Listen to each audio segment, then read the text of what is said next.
Bismillahirrahmanirrahim. Assalamualaikum warahmatullahi wabarakatuh. Alhamdulillahirabbil alamin. Segala puji bagi Allah yang telah kembali membuat kita berjumpa tatap muka di dunia maya ini ya. Mudah-mudahan pertemuan kita ini diberkahi Allah. Salawat dan salam semoga tetap tercurah limpahkan kepada junjungan kita, junjungan alam, teladan kita Nabi Muhammad SAW beserta keluarganya, sahabatnya, pengikutnya hingga akhir zaman.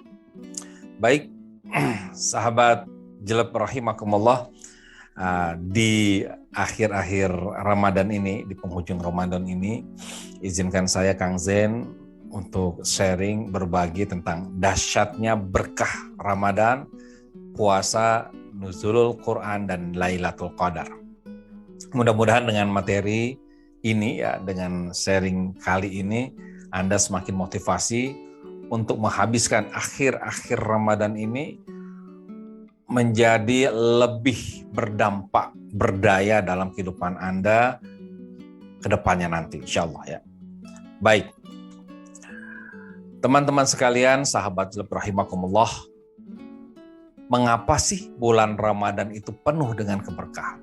Ini adalah sebuah pertanyaan ya, yang mungkin saja Anda bertanya atau mungkin Anda ada yang tidak bertanya ya. Tapi sekarang kita bertanya bareng-bareng yuk. Kenapa ya bulan Ramadan itu penuh dengan keberkahan? Ya. Maka setelah kita amati, kita perhatikan ayat-ayat Allah Subhanahu wa taala di dalam Al-Qur'an, dan kita lihat juga kenyataan real yang ada di mana bulan Ramadan orang itu berlomba-lomba beribadah kepada Allah Subhanahu wa taala. Walaupun mungkin semakin ke sini semakin maju saf itu ya, Masya Allah ya, saf di masjid ya. Masjid agak semakin menyepi, jalan raya semakin meramai ya, pasar semakin ramai ya. Subhanallah ya. Itu bagian dari sunatullah, mungkin namanya perlombaan, makin lama kan makin dikit ya. Nah, sekarang kita kembali ke pertanyaan ini. Mengapa bulan Ramadan penuh berkah? Allah berfirman dalam Quran surat Al-Baqarah 185. A'udzu billahi minasyaitonir rajim.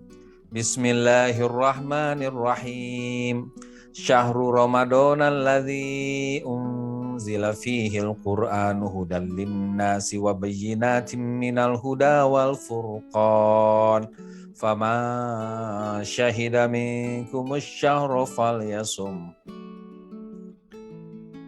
Bulan Ramadan adalah bulan yang di dalamnya diturunkan Al-Quran sebagai petunjuk bagi manusia dan sebagai pembuktian dari petunjuk-petunjuk tersebut dan sebagai pembeda. Maka barang siapa yang menyaksikan bulan Ramadan, berpuasalah. Dari ayat ini kita dapat informasi secara tidak langsung. Wajar Ramadan ini penuh dengan keberkahan. Karena apa? Karena pada bulan Ramadan diturunkan Al-Quran. Al-Quran yang penuh dengan keberkahan. Wajar. Maka bulan Ramadan disebut juga sebagai Syahrul Quran, bulan Al-Quran. Karena di bulan Ramadan ini turunlah Al-Quran. Oh gitu ya Kang Zen, insya Allah demikian. Dan turunnya bukan sekedar turun dikasih tahu turun biasa, tapi turun dengan fungsi-fungsinya yang utama. Ada 3 fungsi utama Al-Quran diturunkan. 1, sebagai hudal linnas, petunjuk bagi manusia. 2, sebagai wa bayyinatin minal huda, pembuktian dari petunjuk-petunjuk tersebut. Dan 3, sebagai furqan, pembeda. Maksudnya apa itu ya? Petunjuk hudalinas, pembuktian wabayina, bayina, tabayun, membuktikan, furqan, pembeda. Ya. Misalkan Anda membaca sebuah pelang. Ya, pelang itu isinya petunjuk biasanya kan begitu ya. 500 meter ke arah panah pelang tersebut, ya anggap ke arah utara lah. Atau tulisannya diperlengkap aja. 500 meter ke utara ada Masjid Al-Ikhlas, misalkan itu. 500 meter ke utara Masjid Al-Ikhlas. Nah, begitulah. 500 meter ke utara Masjid Al-Ikhlas. Itu berarti apa? Yes, petunjuk. Itu petunjuk. Anda baca petunjuk itu berulang-ulang, berkali-kali, bukan sekali, 2 kali, 3 kali, tapi sampai 100 kali Anda membacanya. Pertanyaan saya, apakah Anda sampai ke Masjid Al-Ikhlas? Betul? Ya. Tidak akan pernah sampai ketika petunjuk hanya dibaca. Itu sebabnya, kalau Anda ingin menjadikan petunjuk tersebut bermakna, bermanfaat, berfaedah untuk Anda harus melakukan wabayyinatin minal huda. Dan buktikan dong petunjuk tersebut, buktikan pembuktian. Anda melangkah 500 meter ke utara, Anda berjalan, boleh naik motor, boleh naik mobil, boleh naik pesawat kejauhan, jangan. Dan kaki aja 400 meter, naik motor lah ya.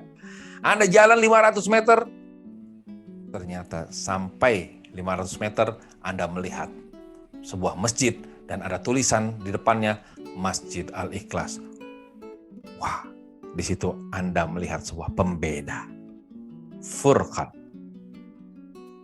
Pembeda bahwa petunjuk tersebut benar, petunjuk tersut hak, petunjuk tersebut tepat, petunjuk tersebut benar, tidak nyasar. Petunjuk tersebut tepat, tidak sesat. Petunjuk tersebut hak, bukan hoax. Betul, ya. Maka kalau sudah sampai level pembeda, level furqan, maka timbul yang namanya keyakinan. Bukan sekedar ainul yakin, membaca petunjuk masih ainul yakin mungkin. Tapi sudah sampai hakul yakin. Yang mana ketika Anda bersendirian, lalu ada 1.000.000 orang mengatakan, itu petunjuk yang salah, itu petunjuk yang batil. Gak mungkin 500 meter ke utara ada Masjid Al-Ikhlas. Saya sudah buktikan. Ada 1.000.000 orang mengatakan tersebut. Anda tetap mengatakan, 500 meter ke utara ada Masjid Al-Ikhlas. Kenapa Anda bisa yakin? Anda punya furqan di dalam jiwa Anda. Anda sudah membuktikan langsung. Inilah keyakinan. Keyakinan yang benar itu hasil dari sebuah pembuktian. Itulah keyakinan yang benar, keyakinan yang kuat, keyakinan yang kokoh. Walaupun ada 1.000.000 orang meragukan apa yang Anda yakini, Anda tetap yakin. Kenapa? Karena Anda sudah membuktikan. Petunjuk, pembuktian, pembeda. Nah, bahasa di perusahaannya petunjuk itu SOP, ya, Standard Operating Procedure. Pembuktian ini berarti apa? Kinerjanya. Pembeda ini adalah nilai dari kinerjanya. Walaupun bisa juga dipakai nilai dari SOP-nya. Ini SOP-nya benar nggak nih? Kan gitu. Kok kinerjanya salah terus ini? Efeknya kok negatif, banyak negatifnya. Ini berarti kalau banyak negatifnya, orang yang udah benar, kerjanya sudah berdasarkan SOP, berarti SOP-nya yang bermasalah, kan begitu. Tapi kalau SOP-nya udah benar, tapi nilai kinerjanya kecil, itu berarti kinerjanya yang bermasalah. Misalkan SOP-nya udah benar 500 meter ke utara Masjid Al-Ikhlas, tapi Anda jalannya ke arah selatan, ya 500 meter sih, tapi ke selatan. Terus nggak ketemu, Anda nggak bisa mengatakan, ini salah ini petunjuknya. Yang salah Andanya. Kinerjanya nggak sesuai dengan petunjuk. Nah begitu, itu kehidupan. Maka Al-Quran itu luar biasa dahsyatnya. Kenapa? Karena turun dengan 3 fungsi sekaligus. Hudal linnas wa bayyinatin minal huda wal furqan. Dan ini selaras dengan kinerja jiwa, di mana di dalam jiwa kita ada pikiran, ada perasaan, ada keyakinan, ada perkataan, ada perbuatan. Itu semua termasuk di dalam 3 hal fungsi Quran tadi. Maksudnya bagaimana, Kang Zen? Ya, contoh, kalau kita baca petunjuk, kita menggunakan 2 unsur di dalam diri kita minimal. Apa itu? Pikiran dan perasaan. Kita gunakan pikiran dan perasaan kita dalam baca petunjuk. Oh iya. Kita gunakan pikiran kita perasaan. Betul. Harusnya bikin sebagainya. Pikiran kita main, perasaan kita main. Tapi kalau sudah main di ranah pembuktian, ya maka kita nggak cukup dengan pikiran perasaan, tapi harus mengatakan dan melakukan perkataan dan perbuatan. Ya, buktikan dengan perkataan, buktikan dengan perbuatan. Dan kalau sudah sampai ranah furqan, pembeda hak dan batil, yakin, maka di situ timbul yang namanya apa ya? Tadi keyakinan. 5 unsur ini bermain. Gimana kita nggak selaras jiwa kita bersama Al-Quran kalau kita fungsikan Al-Quran dengan benar, dengan baik. Ya. Karena apa? Karena pikiran, perasaan, perkataan, perbuatan, dan keyakinan kita menyatu secara utuh, konsisten. Pasti ada kenikmatan di dalam diri kita, sehingga kita tidak mudah tergodakan oleh kenikmatan-kenikmatan di luar dari itu. Kenapa? Ada terintegrasi, Anda menjadi sosok yang berintegritas. Kenapa? Karena pikiran Anda, perasaan Anda, perkataan Anda, perbuatan Anda, dan keyakinan Anda selaras. Terjadi kesatuan yang utuh antara pikiran, perasaan, perkataan, perbuatan, dan keyakinan Anda. Integritas P4K. Nah, gitu. Pikiran, perkataan, perbuatan, ya, pikiran, perasaan, perkataan, perbuatan, dan K-nya keyakinan. Nah, iman kepada Al-Quran, wah, gimana Anda nggak nikmat beriman kepada Quran kalau difungsikan dengan baik? Berkah. Ya. Baik, kita lanjutkan. Mungkin masih ada yang bertanya. Iya, betul. Baik, makasih Kang Zen penjelasannya. Tapi kenapa sih ketika Al-Quran itu diturunkan membuat bumi menjadi diberkahi? Tadi belum dijelasin deh. Tadi cuma dijelaskan bumi jadi berkah karena Al-Quran turun. Dengan 3 fungsinya itu. Ya. Lalu kenapa memangnya kan gitu? Kalau Al-Quran turun, emang kenapa diberkahi? Padahal ada ayat di surat Al-Hasyr ayat 21 yang mengatakan, yang mana yang berbunyi Allah Subhanahu wa taala berfirman, A'udzubillahi minasyaitonirrajim. Bismillahirrahmanirrahim. Lau anzalna hadzal Qur'ana ala jabalin la ra'aitahu khashi'an mutasaddian min khasyatillah. Wa tilkal amsalu nadribuha linnasi la'allahum yatafakkarun. Kalau sekiranya kami turunkan Al-Quran ini kepada sebuah jabal, gunung, la ra'aitahu khashi'an mutasaddian. Pasti sungguh kamu akan melihatnya tunduk terpecah belah disebabkan ketakutannya kepada Allah min khasyatillah. Dan perumpamaan itu kami buat untuk manusia supaya mereka berpikir. Jadi kita disuruh mikir. Udah mikir belum nih? Ya, suruh mikir. Emang apa yang perlu dipikirin kan, Kang Sen? Itu loh ya. Tadi katanya kan Al-Quran turun ke bumi itu bikin berkah. Ya.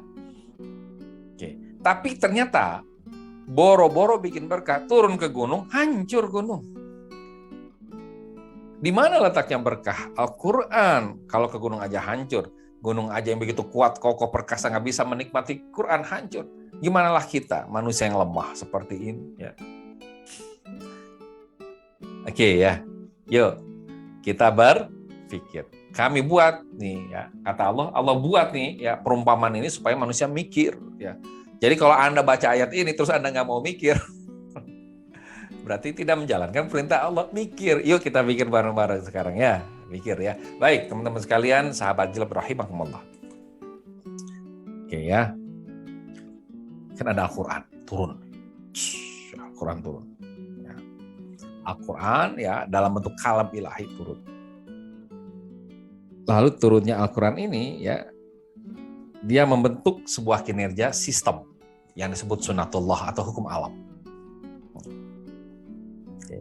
Maka kalau istilah lainnya ada ayat-ayat qauliyah, ya, kalamullah, ada ayat-ayat kauniyah, ya, sunatullah. Ya. Nah, isi dari sunatullah hukum-hukum alam ya para pakar sampai saat ini menyepakati ya istilahnya itu ada namanya energi. Ya. Energi. Ya, maka kita belajar hukum energi. Tidak ada energi yang hilang, energi selalu bergerak ya. Energi mengalir ke tempat yang difokuskan ya. Ya. Jadi kita belajar energi. Kalau kata Einstein, energi sama dengan massa dikali kecepatan cahaya yang dikuadratkan. Ya. Energi. Nah, kita turunkan lagi. Energi ini kalau dipadatkan dia membentuk apa? Ternyata energi ini membentuk kuak. Kuak ini ya membentuk yang namanya proton, neutron. Lalu ketemu elektron, elektron muter-muterin proton dan neutron, ya akhirnya membentuk yang namanya atom. Ya. Atom berkumpul menjadi molekul. Betul? Ya. Molekul membentuk sebuah massa atau materi. Nah, contoh dari massa, materi adalah gunung. Nah, ini contohnya adalah apa? Gunung. Nah, jadi Al-Quran turun langsung ke gunung, hancur gunung. Loh kok bisa gitu? Iya bisa lah. Al-Quran karena sangat lembut, sangat dahsyat. Dia ada level yang sangat tinggi. Jangankan Al-Quran. Coba kita turunkan tuh, lihat. Ah, di sini ada atom. Anda pernah dengar bom atom ya, yang menghancurkan Hiroshima dan Nagasaki? Hancur kan? Hancur. Itu baru sampai level atom. Belum sampai level Al-Quran. Oke, paham ya? Ya. Jadi semakin halus, semakin ke atas ini ya. Halus, tapi dia semakin kuat dan memiliki daya hancur. Sebabnya memang bisa sembarangan sama Al-Quran. Orang-orang yang berinteraksi dengan Al-Quran, ya, tapi tujuannya bukan untuk bisa hidup lebih baik, berinteraksi dengan Al-Quran, berakhlak dengan Al-Quran. Tujuannya hanya untuk bersenang-senang. Tujuannya hanya untuk menjadikan Al-Quran ini sebagai ayat yang dijual belikan. Ya. Dijadikan ayat-ayat Al-Quran ini direndahkan dan lain sebagainya. Pasti hancur, nggak akan sanggup. Ya. Sudah cukup banyak orang-orang yang hidupnya hancur. Karena apa? Karena meremehkan Al-Quran. Oke ya. Oke. Oh, kalaulah Al-Quran itu memang lebih kuat dari bom atom, lalu kenapa bumi tidak hancur lebur ketika Al-Quran turun? Nah, pertanyaan yang cerdas. Kalau Al-Quran itu memang lebih kuat dari bom atom, lalu kenapa bumi tidak hancur lebur ketika Al-Quran turun? Tadi katanya ke gunung hancur, tapi kenapa bumi nggak hancur? Bom atom aja bisa menghancurkan Nagasaki dan Hiroshima.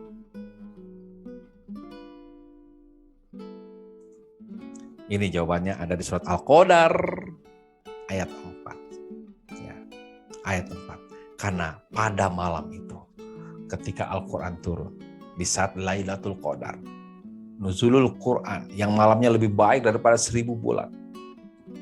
Karena pada malam itu juga turun para malaikat dan ar-roh, malaikat Jibril, Ruhul Amin. A'udzubillahi minasyaitonir rajim.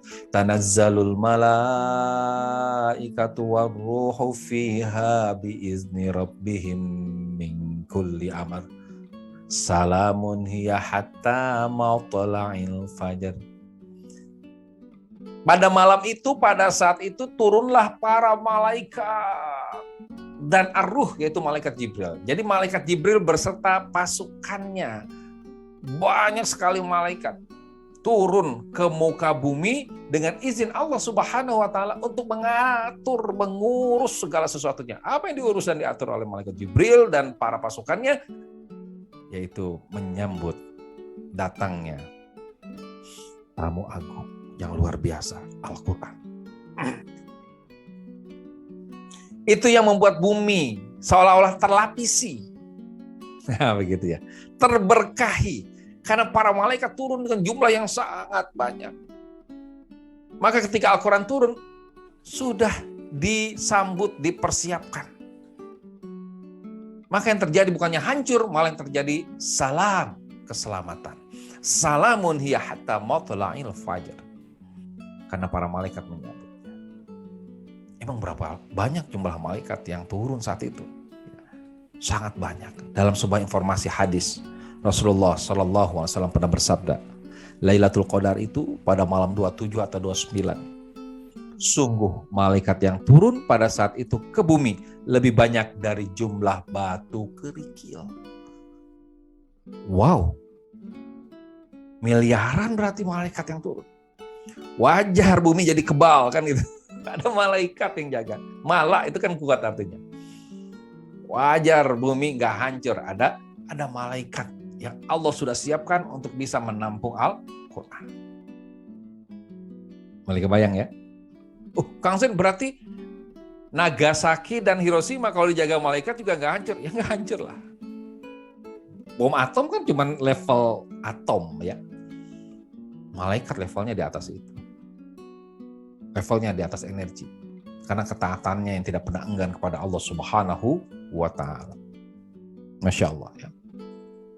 Oke ya.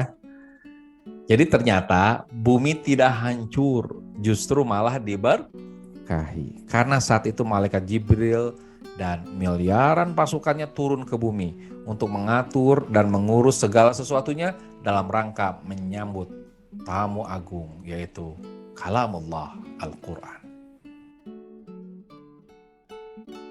Masya Allah, tabarakallah, la haula wa la quwata illa billah alil azim. Saya bajil rahimakumullah. Jadi ini Al-Quran turun di bulan apa tadi? Ramadan ya, tuh surat Al-Baqarah 185. Maka di ayat itu juga disampaikan faman syahida minkumus syahr falyasumhu. Maka barang siapa di antara kalian menyaksikan bulan tersebut, berpuasalah. Emang kenapa kita disuruh berpuasa di bulan Ramadan? Ya itu pertama yang jelas perintah Allah Subhanahu wa Ta'ala. Tapi yang kedua kalau kita ambil hikmahnya, di dalam diri kita ini ada 3 unsur teman-teman sekalian. Anda kalau mau lebih jelas unsurnya apa saja, pembahasannya bagaimana, ada di link YouTube di channel ini juga ya, ada tentang tubuh, jiwa dan ruh. Ada 3 unsur, 1 tubuh, 2 jiwa, 3 roh. Ya. 1 tubuh, 2 jiwa, 3 roh. Nah selama bukan bulan Ramadan, jiwa kita ini lebih akrab sama tubuh kan gitu. Makan bebas, minum bebas, hubungan biologis bebas. Ya, jiwa ini terpuaskan dengan kepuasan kenikmatan tubuhi. Nah di bulan Ramadan kita pasifkan ini kehendak-kehendak tubuh ini. Supaya apa? Supaya jiwa lebih akrab sama ruh. Lebih bisa menikmati aktivitas ruh. Kalau Anda sendiri bagaimana nih? Jiwa Anda kira-kira nih udah berjalan 27 hari Ramadan ini, jiwanya sudah lebih akrab sama ruh atau masih akrab sama tubuh nih kira-kira? Masya Allah. Mana lebih nikmat? Sholat apa maksiat? Wah, sholat. Berarti mantap. Tabar apa mabar? Tabar, taraweh bareng. Ya. Kalau mabar kan main bareng ya. Taraweh bareng. Dahsyat. Ngopi apa ngaji? Masih ngopi kalau ini kan. Masya Allah, apalagi ngopinya sambil kongko ya, nongkrong sama teman-teman ya sambil makan kacang ya. Masya Allah ya. Mana lebih nikmat, kasih sayang apa kasih uang? Kasih sayang dahsyat ini ya, jiwanya sudah lebih akrab sama ruh ya. Masya Allah ya. Nah di bulan Ramadan ini jiwa kita disuruh lebih akrab dengan ruh dibandingkan dengan tubuh. Puasa mempasifkan kehendak tubuh. Sehingga apa? Jiwanya jadi akrab sama ruh, jiwanya menjadi tersucikan. Itu sebabnya kata Nabi Muhammad SAW dalam sebuah hadis, man soma Ramadana imanan wahtisaban ghufira lahu ma taqaddama min dzambi. Barang siapa yang berpuasa Ramadan dengan iman dan ihtisaban, totalitas penuh perhitungan ketelitian, ghufira lahu, maka dibersihkan, diampuni dosa-dosanya, disucikan jiwanya, diampuni dosa-dosanya yang telah lalu. Maka ketika kita berpuasa, ya jiwa kita aktif dekat sama ruh, berarti salah satu keuntungan berikutnya apa? Jiwa menjadi semakin akrab dengan kehendak ruh. Kalau jiwa sudah semakin akrab dengan kehendak ruh, efeknya adalah jiwa semakin dekat dengan Allah. Ketika jiwa sudah dekat sama ruh itu adalah ditiupkan dari Allah Subhanahu wa Ta'ala, maka jiwa menjadi semakin dekat kepada Allah Subhanahu wa Ta'ala, maka jiwa menjadi satu frekuensi dengan kalamullah, jiwa menjadi satu frekuensi dengan para malaikat. Maka bulan Ramadan turun Al-Quran, turun juga para malaikat, turun juga hawa nafsu kita yang sifatnya tubuhi, maka level kita menjadi dekat. Level antara kalamullah, ya, di bawahnya turun dikit ada malaikat, turun dikit ada jiwa kita. Menjadi satu frekuensi, dekat. Itu sebabnya wajar orang-orang yang sudah satu frekuensi dengan malaikat, maka dia juga menjadi satu frekuensi dengan Lailatul Qadar. Sehingga dia nggak usah khawatir kehilangan Lailatul Qadar. Mungkin bisa saja malah Lailatul Qadar yang mencari dia, karena jiwanya sudah bersih. Masya Allah, ya. Nah, ini polanya Al-Quran, Ramadan, puasa mempasifkan kehendak tubuh, jiwa semakin akrab dengan kehendak ruh, jiwa semakin dekat kepada Allah. Maka wajar di surat Al-Baqarah ayat 186-nya disampaikan Allah berfirman, A'udzubillahi minasyaitonirrajim. Wa iza sa'alaka ibadi anni fa inni qarib. Setelah Al-Baqarah 185 perintah puasa Ramadan, di 186-nya Allah kabarkan, dan apabila hambaku bertanya kepadamu wahai Muhammad tentang aku, maka jawablah, aku dekat. Fa inni qarib, aku dekat. Kenapa Allah dekat? Jelaslah Allah dekat. Kenapa? Karena jiwa kita akrab sama ruh, dan ruh ditiupkan dari Allah Subhanahu wa Ta'ala. Ya. Tapi kalau jiwanya masih akrab sama tubuh, jadi Allah jauh. Bukan Allah yang jauh, tapi kitanya yang menjauh, nggak sah. Nggak bisa dekat-dekat sama Allah kalau kita orientasinya masih tubuh lagi, makan lagi, minum lagi, itu aja yang dipikirkan, dunia lagi, ya. Maka ketika jiwa sudah akrab sama ruh, fa inni qarib, Allah dekat. Kalau udah dekat, maka terkoneksi sama Allah. Kalau udah terkoneksi, baru bisa komunikasi, kan gitu. Ya, saya punya di rumah ini ada sinyal WiFi, ya. Saya kasih tahu kepada Anda, namanya Kang Zenjelep sinyal WiFi-nya, gitu ya. Saya kasih tahu misalkan passcode-nya sama Anda. Ya, passcode-nya saya kasih tahu kepada Anda. Passcode-nya saya kasih tahu, Andanya tapi jauh rumahnya dari saya. Anda pakai itu passcode-nya, tetap aja Anda nggak bisa terkoneksi sama saya. Anda bisa terkoneksi dengan jaringan sinyal WiFi saya. Apa yang harus Anda lakukan? Anda dekati dulu rumah saya. Setelah Anda dekati rumah saya, Anda masukkan passcode-nya, terkoneksi, baru Anda bisa komunikasi, bisa download, bisa upload, browsing, chatting, ya. Oke, ya. Nah, dari sini kita belajar, teman-teman sekalian, rahimakumullah. Ya.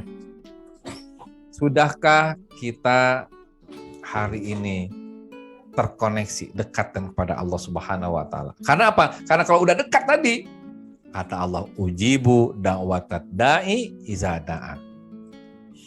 Aku merespon, aku menjawab doa-doa orang apabila ia berdoa. Jadi kalau udah dekat, terkoneksi, baru berkomunikasi. Nah, begitu. Untuk dekat kita butuh memasifkan aktivitas tubuh kita. Maka sebelum doa, zikir. Kalau di pertemuan sebelumnya, sehingga saya menyampaikan antara perbedaan zikir dan doa. Jangan ujuk-ujuk doa belum zikir. Koneksi dulu, baru komunikasi. Dan syaratnya, kata Allah, falyastajibuli. Maka jawablah aku dong, respon aku. Kalau engkau pengen direspon, respon aku. Respon perintah-perintahku, wal yu'minu bi, dan berimanlah kepadaku, la'allahum, agar mereka, ya termasuk maksudnya kita, yarsyudun, tetap berada di jalan yang benar. Ya, oke, baik. Nah, Kang Zain, saya tapi masih penasaran, emang Quran itu turunnya bagaimana? Ya, wallahu alam, ya. Cuman berdasarkan dari literatur, dari Al-Quran, ya, dari hadis, dari pendapat ulama, saya coba menyimpulkan, ya Anda boleh simak, perhatikan nih proses turunnya Al-Quran, ya. Kita buka dulu dalilnya sebelum kita buat polanya, ya. A'udzubillahi minasyaitonirrajim. Bal huwa Qur'anum Majid fi lauhim mahfuz. Bahkan yang didustakan mereka itu ialah Al-Quran yang mulia yang tersimpan di lauh mahfuz, ya. Pertama kita harus sadari Al-Quran, Allah berkalam, disimpan Al-Quran itu di lauhul mahfuz. Yang kedua, dalam sebuah hadis riwayat Hakim, ya, Saya bacakan artinya saja. Al-Quran dipisahkan dari Az-Zikir. Az-Zikir ini maksudnya Lauhul Mahfuz. Lalu diletakkan di Baitul Izzah di langit dunia. Baitul Izzah itu adalah ya tempat ya, rumah yang Allah siapkan ada di langit dunia. Ya. Ada langit dunia. Kalau di paling bawah rumah Allah tuh di bumi Baitullah namanya kan begitu. Di langit ketujuh namanya Baitul Maqmur. Nah, di langit yang paling dekat dengan dunia namanya Baitul Izzah.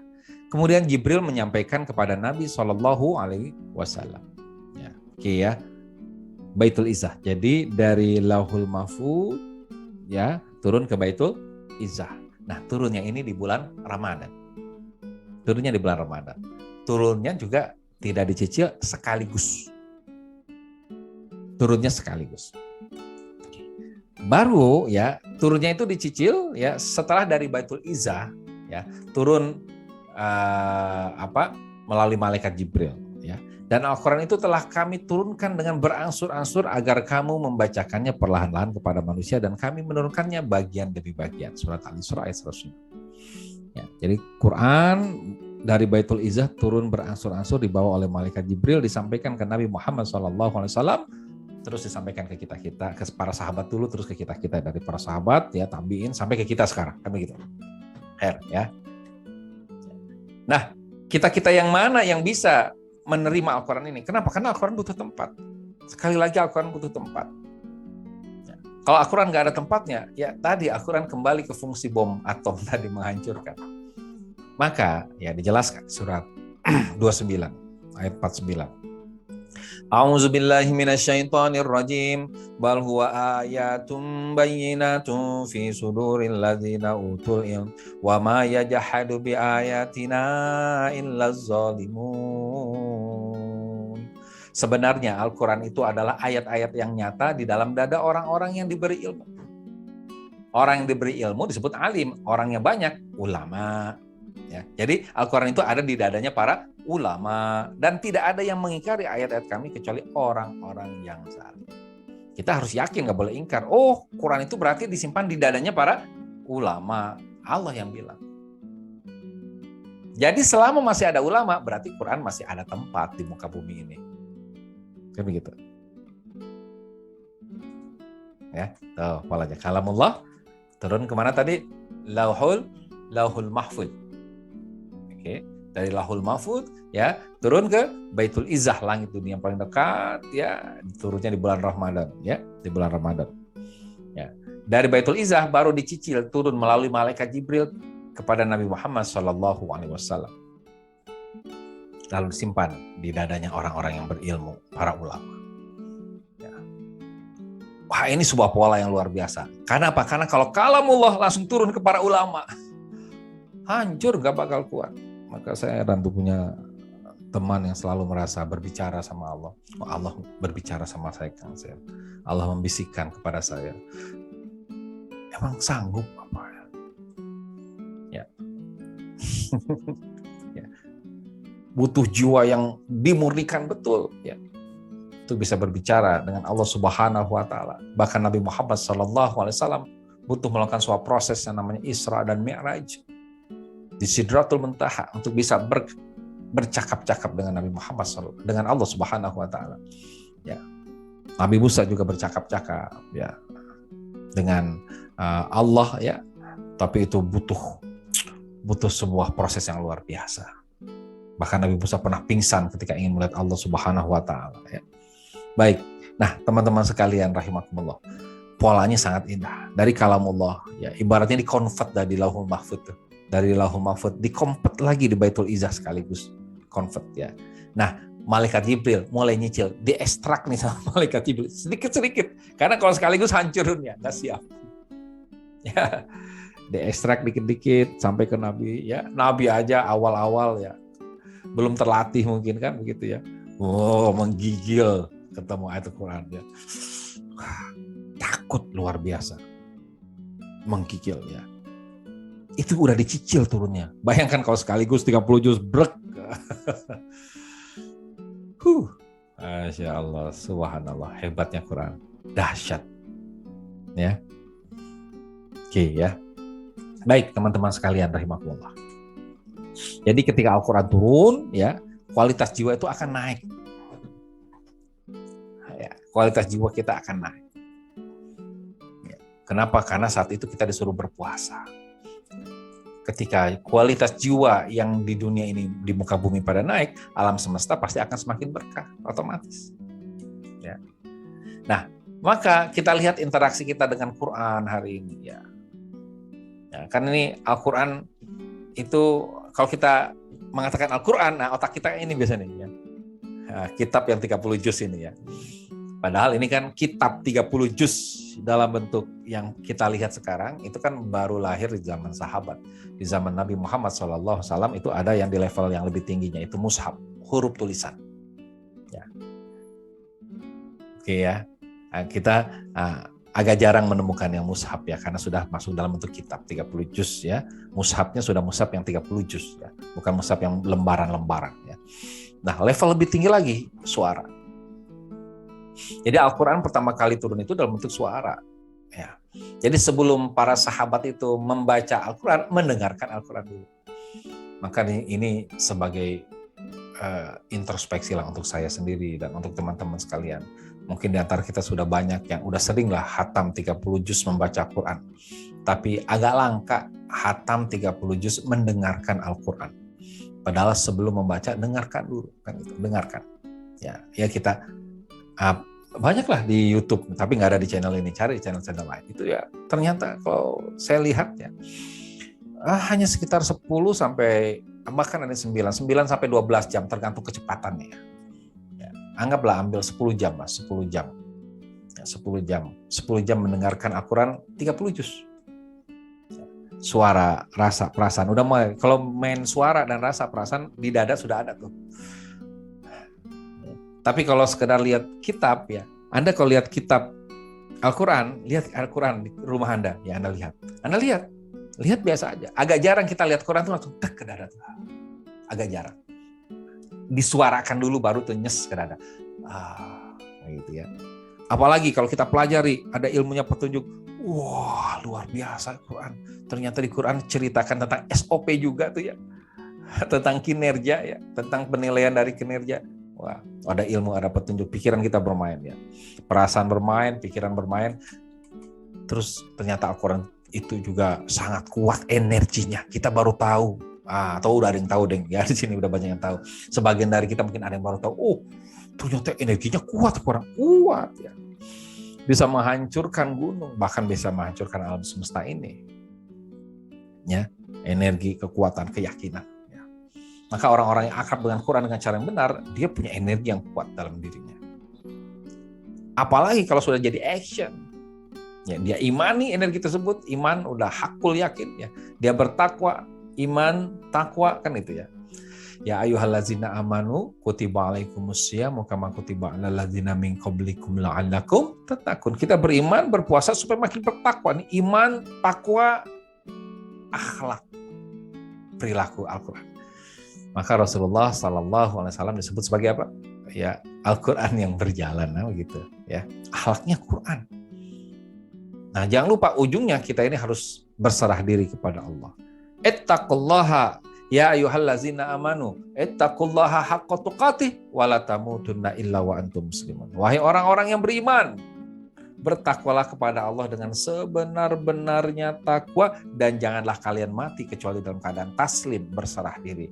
Kalau kita sudah berserah diri, sudah tubuhnya sudah kita lepaskan kemelekatan terhadap tubuh, kita berserah kepada Allah, jiwa kita betul-betul dekat, akrab sama ruh, itu taslim namanya. Maka kalau jiwa kita sudah dekat sama ruh, maka ketika baca Quran, getarannya akan sangat kuat, taslim. Nah kita lihat, kita biasanya berinteraksi dengan Al-Quran itu di level mana? 1 atau sudah sampai level 7? Semakin tinggi level kita dalam berinteraksi dalam Al-Quran, ya, semakin akrab artinya kita dengan Al-Quran yang sejati, maka kita otomatis semakin diincer sama Lailatul Qadar ya. Ditarget nih sama Lailatul Qadar, target. Wah ini nih orang ini nih sama Qurannya udah taslim banget nih ya, karena target gitu, Masya Allah. Nah, teman-teman sekalian, bayangkan apa yang terjadi jika Al-Quran sudah tidak ada lagi di dalam dada orang-orang berilmu. Gak ada lagi di dada para ulama. Tapi hanya beredar di level 1 dan 2. Bahkan hanya di level 1 beredar. Di kitab 30 juz. Apa yang terjadi? Padahal di level 1 ini, zaman Nabi malah gak ada. Apa yang terjadi, teman-teman sekalian? Ya, karena Al-Quran sudah tidak ada tempat lagi di dada manusia. Maka Al-Quran kembali ke fungsi awalnya, yaitu apa? Menghancurkan. Maka untuk Anda kalau pengen dunia ini hancur, nggak harus perang dunia 3. Ya, nggak harus perang dunia 3. Nggak harus perang Rusia, Inggris, Cina, Amerika. Nggak harus perang itu. Ya, untuk menghancurkan dunia ini, abaikan Al-Quran. Ambil nyawa para ulama. Astagfirullah. Kalau para ulama sudah dicabut nyawanya oleh Allah satu persatu, teman-teman sekalian. Lalu di mana lagi Al-Quran akan bertempat? Kalau Al-Quran tidak punya lagi tempat, Al-Quran akan menghancurkan. As-sa'ah, kiamat. Semakin akrab jiwa dengan dimensi ruh, maka semakin tinggi kualitas jiwa, sehingga jiwa semakin selaras dengan frekuensi kalamullah dan para malaikat. Tanazzalul malaikatu war.